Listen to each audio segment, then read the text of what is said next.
Now, if you're having difficulty conceiving and are considering fertility treatment, well, you'll more than likely be wondering what your options are and how the process works. We recently paid a visit to the Sims Fertility Clinic here in Dublin to find out more. Let's take a look. Throughout the years, the Sims Clinic has helped thousands of people with fertility problems to conceive. But how does it all actually work? We spoke with lab director Graham Cool, who took us through the steps involved in the fertilisation process.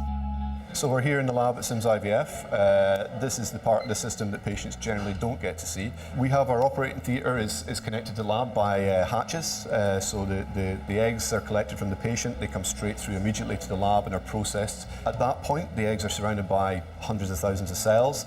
And depending on what we're doing, if we do IVF, we leave those cells on. But if we do ICSI, we have to process the eggs and strip those cells off in order to be able to see the egg to inject them. A sperm sample is then produced and given into the lab as well. A normal sample at least would have 20 million live sperm per milliliter.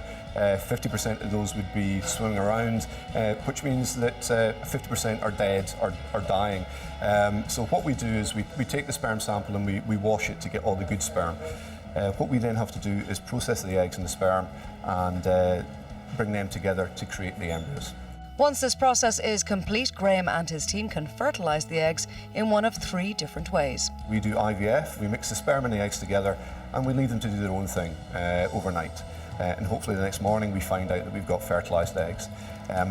If the sperm is poor quality or there's other issues with the sperm or the eggs, we can do ICSI or we can do IMSI. ICSI stands for intracytoplasmic sperm injection, and that's where we're injecting the sperm directly into the eggs, 1 sperm per egg.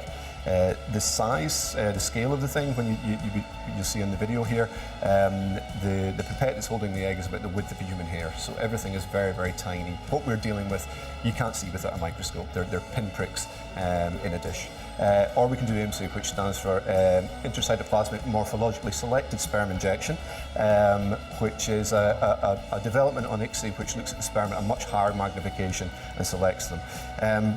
From that point, again, we leave the eggs overnight if they've been injected, and we pick them up in the morning, hopefully fertilised, and we take them on to culture.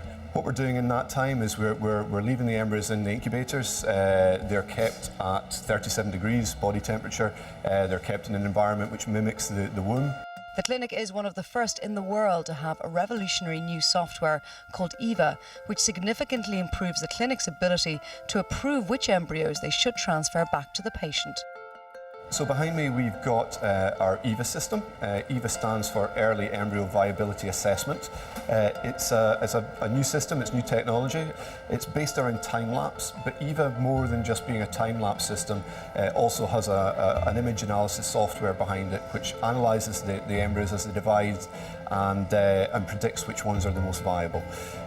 So once we've got our fertilised eggs on day 1, we classify that as day 1 of the process, we put them onto EVA. From that point onwards, when we set the system running, EVA takes images every 5 minutes, takes 1 frame every 5 minutes, and then it runs them together as a video afterwards. So it takes 2.5 days of information and squeezes that down into a minute or 2 of video. Most patients at that point get an embryo transfer.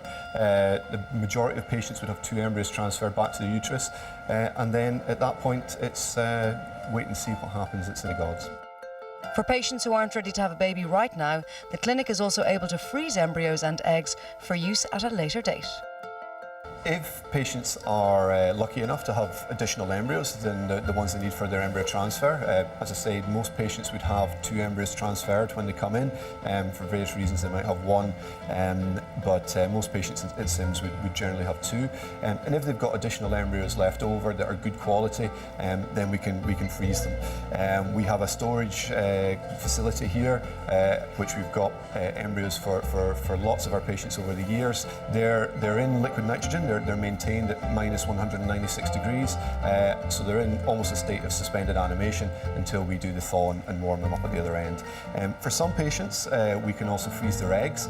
There are some women now for various reasons. For example, women who are going through oncology treatment, who are suffering from cancer before they have chemotherapy or radiotherapy, they would maybe come in and freeze their eggs if there's a chance that their fertility will be impacted in the future.